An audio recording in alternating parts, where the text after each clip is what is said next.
नमस्कार बंधुरा केमन आछो तोमरा सबाई रीना किचेने तुम्हारे आबार सबाइके अनेक अनेक वेलकाम जानिए आज के भिडियोटा स्टार्ट करछि। तो आज के आमी एकदम बांगालीदेर पछंदेर এই ক্ষীর দই रेसिपि आज के तुम्हारे साथे आमी शेयर करब। तो किभाबे तोमरा बाड़ीतेई एरकम ক্ষীর दई बानाते पारबे। और बंधुरा आमार भिडियोटा यदि भालो लागे अवश्यई कमेंट करबेन और चैनलटिके अवश्यई साबस्क्राइब करे देबेन एरकम नतुन नतुन भिडियो पाওয়ার জন্য। तो देखो एखाने किन्तु आमी ক্ষীর দইয়ের জন্য চিনি দিয়ে দিয়েছি। চিনিগুলোকে কিন্তু আমি ভালো করে কালার করে নেব। তো একদম চিনিগুলোকে দেখো জাল দিয়ে আমি এরকম পাতলা লাল করে নিয়েছি একদম মিহি করে। তো এখন আমি এখানে দুধগুলো দিয়ে দেব। তো চিনিগুলো দিলাম এই দুধ ক্ষীর দইয়ের জন্য কিন্তু কালার করার জন্য আমি চিনিগুলোকে জাল করে নিলাম।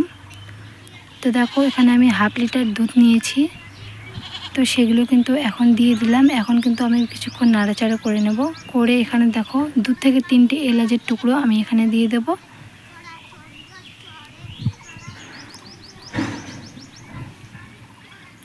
তো এখন আমি দুধটাকে ভালো করে জাল দিয়ে একদম ফুটিয়ে নেব। ততক্ষণের জন্য এখানে আজকে আমি ব্যবহার করব ক্ষীর দইয়ের জন্য এখানে দেখো প্যারোসের দুধ পাউডারের প্যাকেট। তো সেগুলো কিন্তু এখন একটা বাটিতে আমি সামান্য পরিমাণে ঢেলে নিচ্ছি। এখন আমি এখানে কিছুটা পরিমাণে জল দিয়ে দুধ পাউডারগুলোকে ভালো করে জল দিয়ে একদম মিহি করে এখন আমি গুলিয়ে নেব। তো দেখো দুধ পাউডারগুলো কিন্তু একদম মানে প্লেন করে গুলে নিতে হবে। তো এখন আমার দুধ পাউডারগুলো গুলানো হয়ে গেছে। দেখো কি সুন্দর আমি একদম ঘন করে গুলিয়ে নিয়েছি। খুব পাতলা করলে কিন্তু হবে না, একটু ঘন ঘন করে এটাকে রাখতে হবে গুলিয়ে। তো দেখো দুধগুলো ফুটে কিন্তু এই যে ঘন হয়ে যাচ্ছে। তো আরেকটু আমি ফুটিয়ে একদম ঘন করে নেব। এখনও কিন্তু আরেকটু জাল হবে।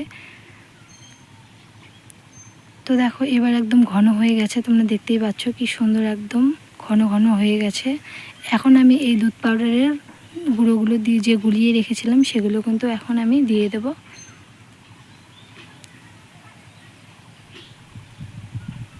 তো দেখো দুধ পাউডারের গুঁড়োগুলো কিন্তু আমি এখন দিয়ে দিলাম।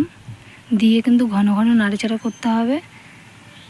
তো এখানে আমি সামান্য পরিমাণে চিনি দিয়েছি, তোমরা যতটুকু মিষ্টি রাখতে চাও ততটুকু কিন্তু চিনি দেবে। তো তারপরে এখানে নিয়েছি সামান্য পরিমাণে আতপ চালের গুঁড়ো। আতপ চালের গুঁড়োটাকেও কিন্তু আমি একটু ঘন করে আমি গুলিয়ে নিচ্ছি একটু জল দিয়ে। এখন কিন্তু এগুলো আমি দিয়ে দেব। দিয়ে এখন ঘন ঘন কিন্তু এটাকে নাড়তে হবে একদম।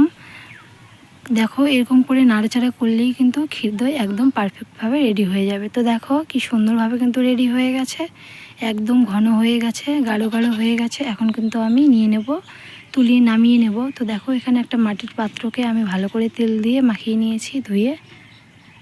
তো দেখো এখন এখানে কিন্তু দিয়ে দিচ্ছি। তো দেখো কি সুন্দর একদম গাঢ় ক্ষীর দই তৈরি হয়ে গেছে। তো ভিডিওটা কেমন লাগলো অবশ্যই কমেন্ট করে বলবে আর চ্যানেলটিকে অবশ্যই সাবস্ক্রাইব করে দেবে আর নতুন নতুন ভিডিও পাওয়ার জন্য সবাইকে